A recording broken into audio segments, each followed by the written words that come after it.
Zatar, zaytun. Magkakahalo lang siya. Meron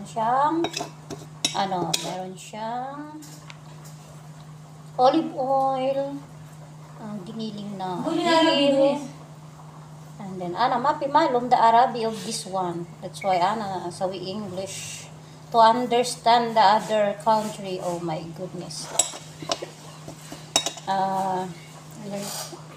Same or sesame. Zaytun is olive oil. Aywa. The name is zatar in the Arabic. Please. Ito siya. Tapos meron siyang sesame. Same ang tawag dito. Sesame.